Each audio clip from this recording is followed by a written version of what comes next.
¿Te has preguntado alguna vez qué es eso del Bitcoin del que todo el mundo habla? ¿Existe alguna posibilidad de que se convierta en el dinero del futuro? ¿Sabías que el Bitcoin y la escuela austriaca están íntimamente relacionados?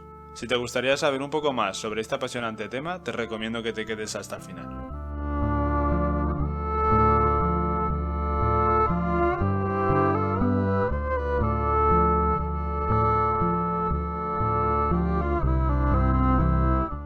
Saludos queridos escuchas y bienvenidos a un nuevo episodio de vuestro podcast favorito, La Tribu Estoica. En el día de hoy vamos a hablar sobre un libro que trata sobre uno de los temas que más están dando que hablar en los últimos años, el patrón Bitcoin, de Saifedean Ammous. Me gustaría aclarar que es un tema apasionante pero complejo, y que yo solo pretendo con este podcast introducir el tema. He querido centrarme en la justificación teórica que hace del Bitcoin una posibilidad real, dejando para el final la parte más técnica. Quiero poner por delante que nada de lo que aquí se diga es una recomendación de inversión y que cada uno se hace responsable de dónde pone su dinero. Sin más introducción, os dejo con el capítulo. Espero que lo disfrutéis y si os proporciona algo de valor, agradecería un like y suscripción para hacer crecer la comunidad. Vamos con ello.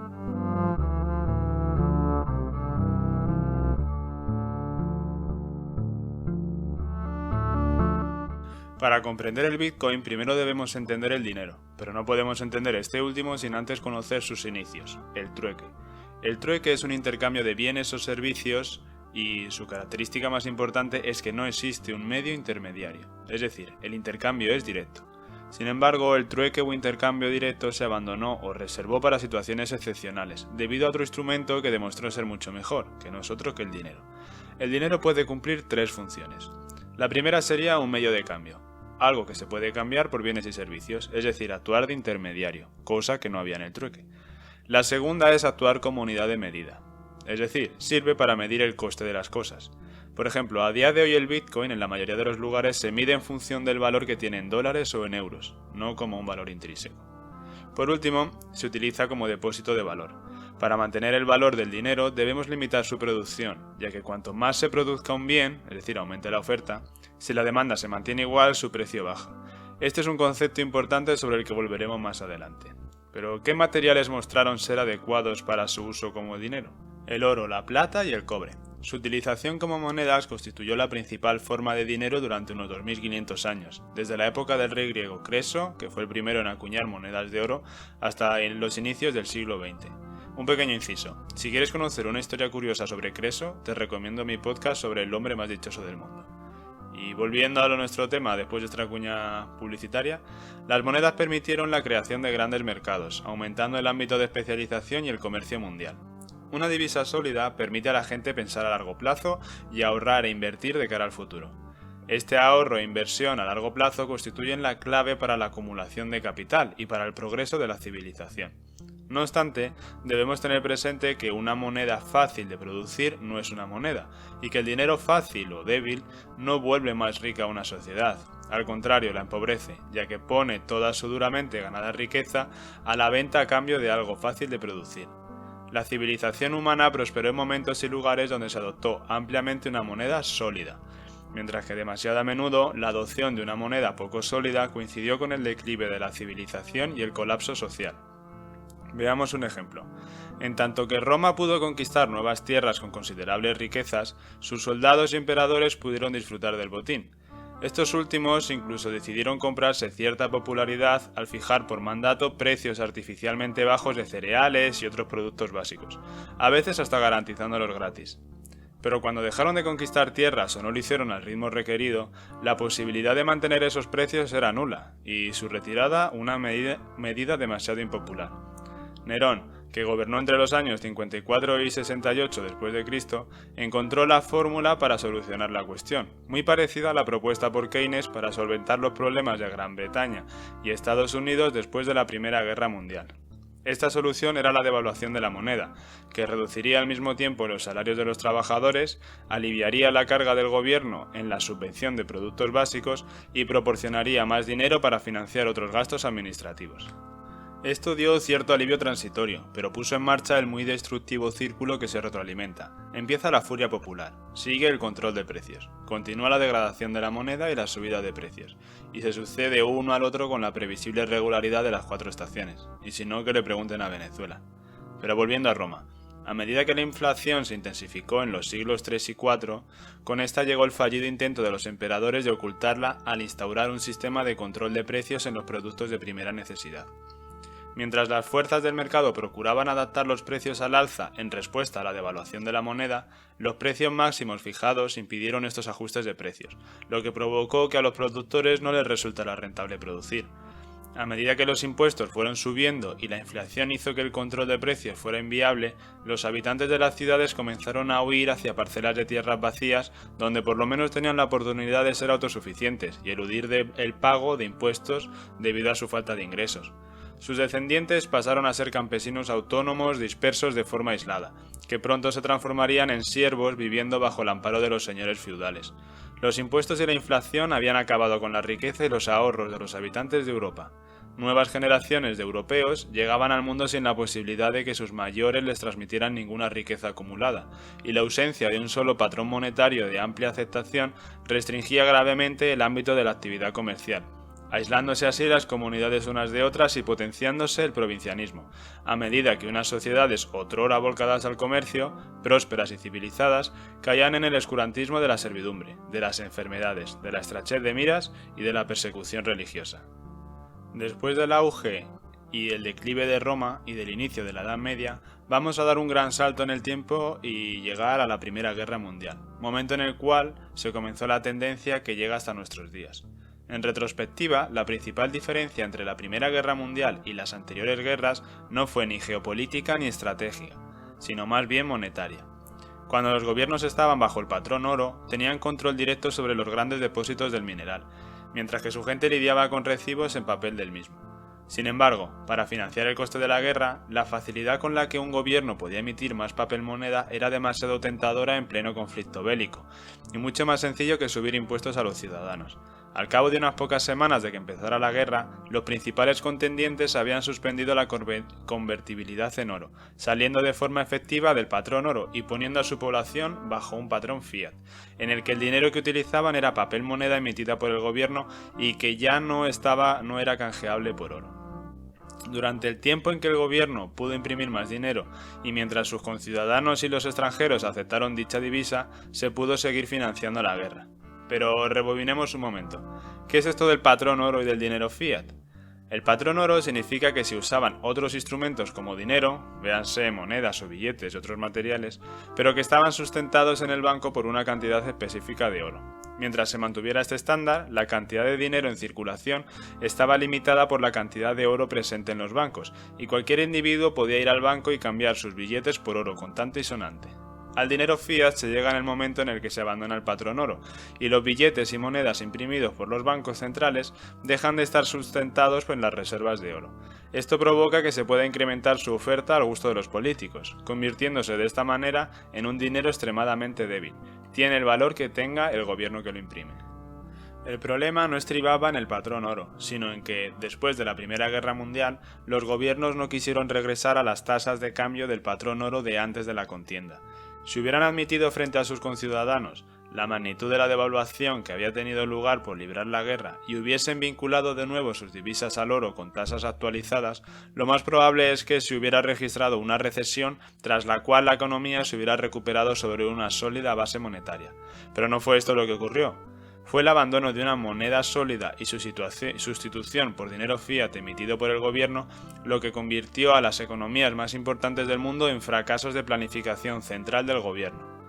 Dio comienzo el aluvión keynesiano del que el mundo aún no se ha recuperado. Las universidades perdieron su independencia y se convirtieron en parte integrante del aparato dominante del gobierno. La economía académica dejó de ser una disciplina intelectual centrada en la comprensión de las elecciones del ser humano en situaciones de escasez para mejorar su situación. En ausencia del patrón oro y con el auge de la moneda fiat, se buscó otro protagonista como reserva del valor mundial, y el elegido fue el dólar estadounidense. En esencia, este sistema era como pretender que toda la economía mundial fuera gestionada por un país en el patrón oro, con la Reserva Federal de Estados Unidos actuando en calidad de Banco Central Mundial, y todos los demás bancos centrales como bancos regionales. En ausencia de la convertibilidad con el oro y con la capacidad de dispersar los costes de la inflación sobre el resto del mundo, la única fórmula política ganadora consistía en incrementar el gasto público financiado por la inflación. Los problemas de la inflación son por sí mismos suficientes como para ponernos en guardia, pero también adelanta un riesgo aún mayor, la hiperinflación. La hiperinflación podríamos definirla como el aumento del 50% en los niveles de precios en menos de un mes. De los 57 episodios que han ocurrido de hiperinflación en la historia de la humanidad, solo se reconoce uno que no ocurriera durante la era del dinero fiat. La hiperinflación es un fenómeno mucho más pernicioso que una simple pérdida de gran valor económico por una gran cantidad de gente. Constituye un completo colapso de la estructura de la producción económica de una sociedad construida a lo largo de siglos y milenios. Con el hundimiento de la moneda resulta imposible comerciar, producir o realizar cualquier cosa más allá de intentar cubrir las necesidades vitales más básicas.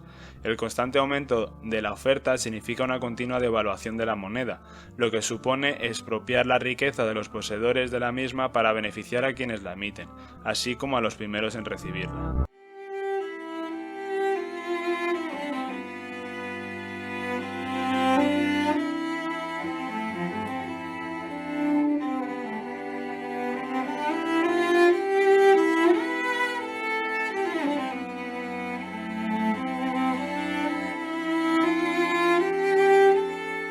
La pregunta que debemos hacernos ahora es, si tan perjudicial y peligrosa es la moneda fiat, ¿por qué sigue siendo la más utilizada a nivel mundial?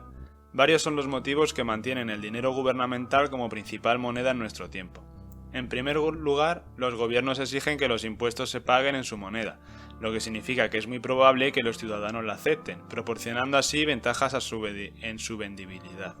En segundo lugar, el control y la regulación del sistema bancario por parte de los gobiernos significa que los bancos solo pueden abrir cuentas y operar con una divisa autorizada por el mismo, otorgando así al dinero gubernamental un grado mucho más elevado de vendibilidad que a cualquier posible competidor. En tercer lugar, las leyes que regulan las monedas de curso legal prohíben en muchos países utilizar otras formas de dinero para efectuar pagos. Y en cuarto y último lugar, todas las monedas gubernamentales siguen respaldadas por reservas de oro o garantizadas por divisas avaladas por reservas de oro. Es irónico y muy revelador que, en la época del dinero gubernamental, los mismos gobiernos posean mucho más oro en sus reservas oficiales del que tuvieron bajo el patrón oro internacional. Todo lo dicho hasta el momento nos presenta una situación macro, todo lo que constituye la estructura en la que actúan los individuos. No obstante, debemos pasar a conocer ahora cómo esta situación macro influye en los comportamientos individuales. El factor principal que determina las decisiones en la vida de una persona es su preferencia temporal. Una sociedad en la que los individuos dejan a sus hijos más de lo que ellos recibieron de sus padres es una sociedad civilizada. Y es que la civilización no consiste en más acumulación de capital per se. Por el contrario, tiene que ver con lo que la acumulación de capital permite alcanzar, con la prosperidad y la libertad para buscar un significado superior en la vida, cuando las necesidades básicas están cubiertas y los peligros más acuciantes controlados. En la economía moderna, el dinero emitido por el gobierno está vinculado de manera inextricable a tipos de interés artificialmente más bajos, aunque quizás esto cambie pronto, lo cual es un objetivo deseable para los economistas actuales porque fomenta el endeudamiento y la inversión. La consecuencia natural de este proceso es la reducción de los ahorros y el incremento de los préstamos. Si bien las tasas de ahorro se han desplomado en el mundo occidental, el endeudamiento sigue en aumento.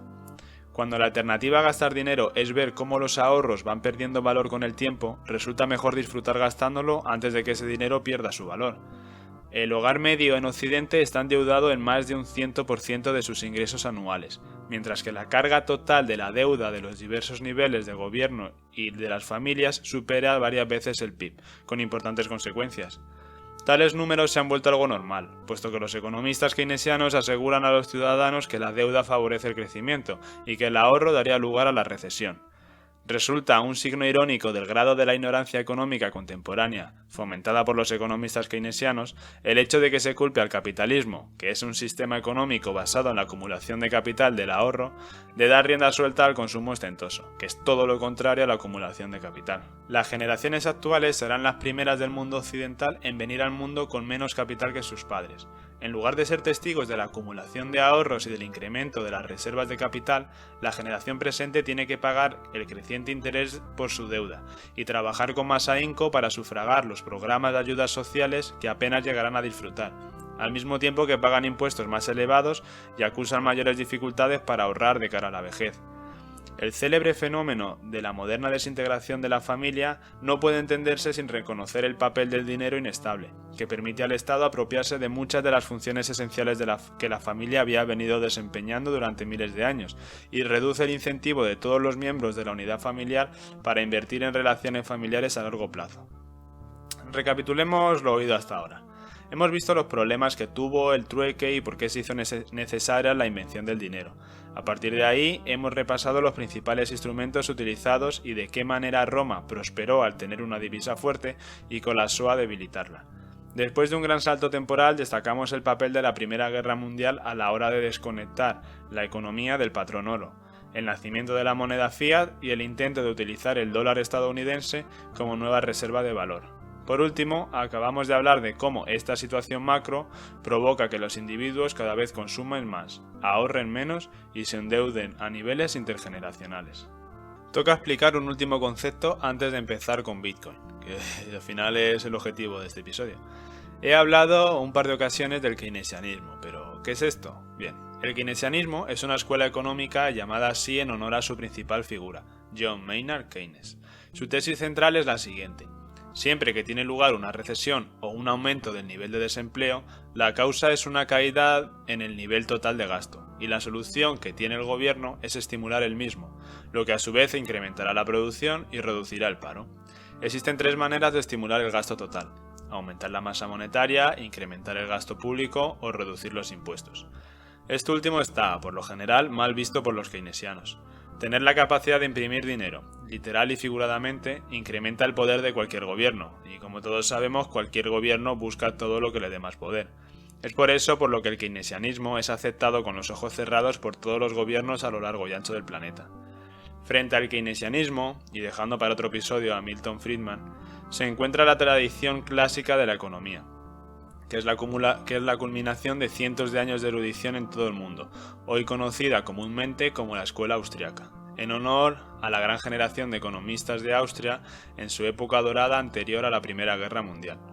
Esta tradición se basa en la labor de los clásicos economistas escoceses, franceses, españoles, árabes y de la antigua Grecia, a la hora de explicar su comprensión de la economía. Según la perspectiva austriaca, si la oferta de dinero es fija, el crecimiento económico provocará que caigan los precios de los bienes y servicios reales, permitiéndole a la gente en el futuro comprar cantidades cada vez mayores de bienes y servicios con su dinero. Un mundo así desalentaría en realidad el consumo inmediato, como temen los keynesianos, pero fomentaría el ahorro y la inversión de cara al futuro, donde puede registrarse más consumo. Llegados a este punto, con todo el camino recorrido, es cuando podemos empezar a hablar del Bitcoin.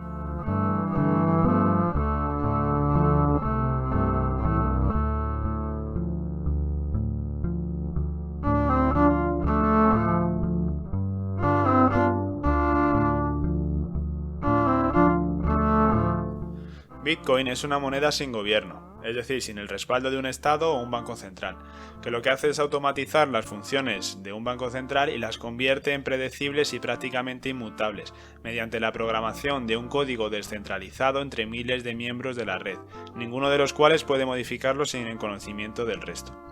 Bitcoin es el dinero más sólido jamás inventado, ya que el incremento de su valor no puede aumentar su oferta, solo puede hacer la red más segura e inmune a los ataques. Más adelante hablaré más sobre esto.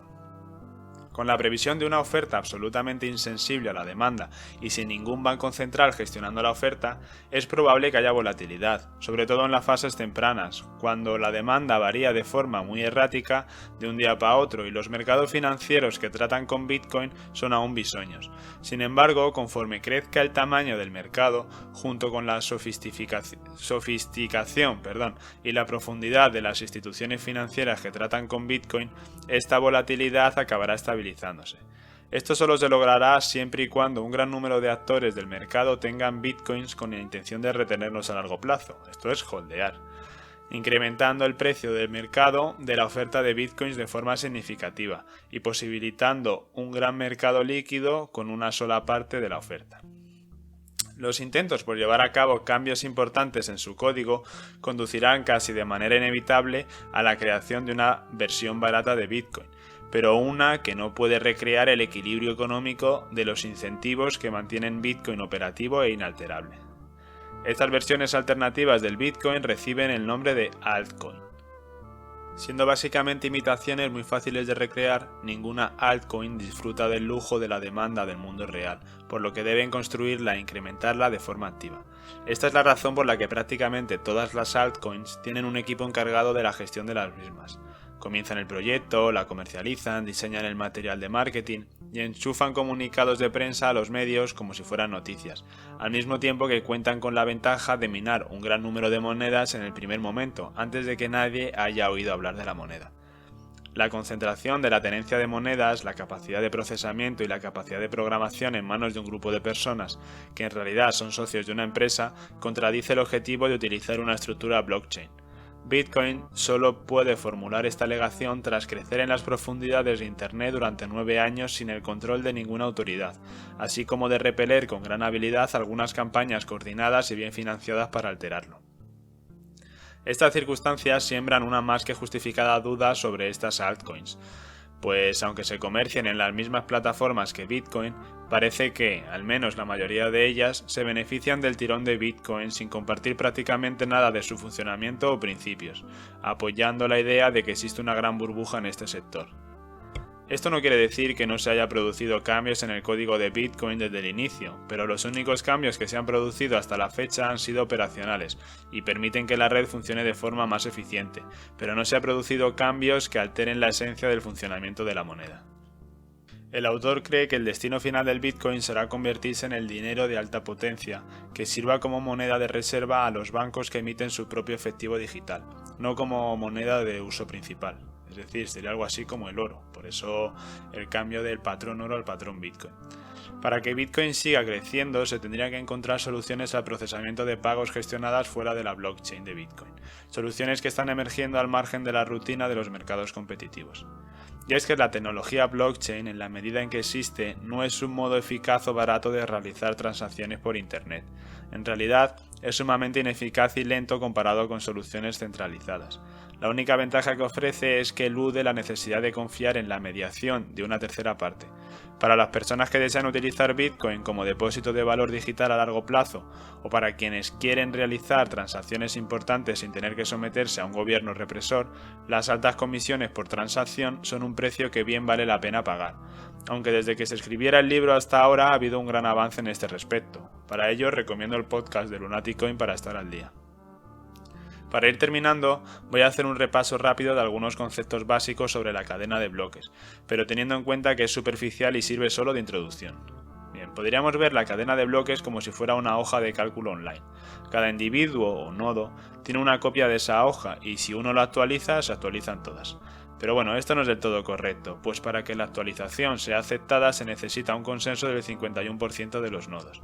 De tal manera que un nodo pide permiso para actualizar y, si más del 51% de los nodos lo aceptan, la hoja de cálculo se actualiza.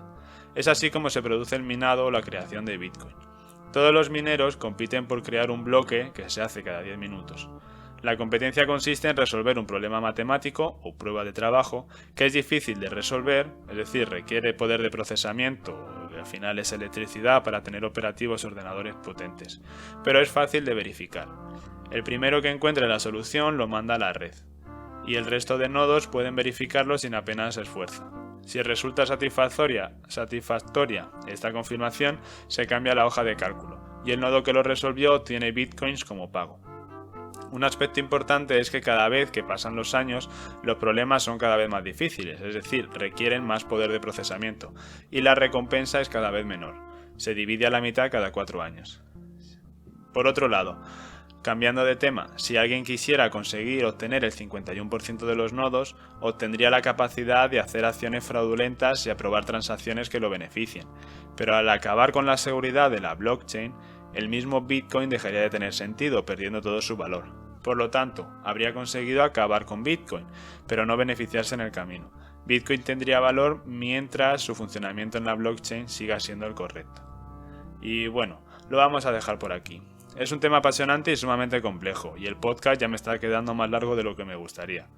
Espero que te haya podido servir y que te haya aportado valor. Y si es así, te agradecería que me lo hicieras saber con un comentario, dándole a like y suscribiéndote, pues es la única manera que tengo por el momento de hacer que el episodio tenga más visibilidad y pueda llegar a más gente.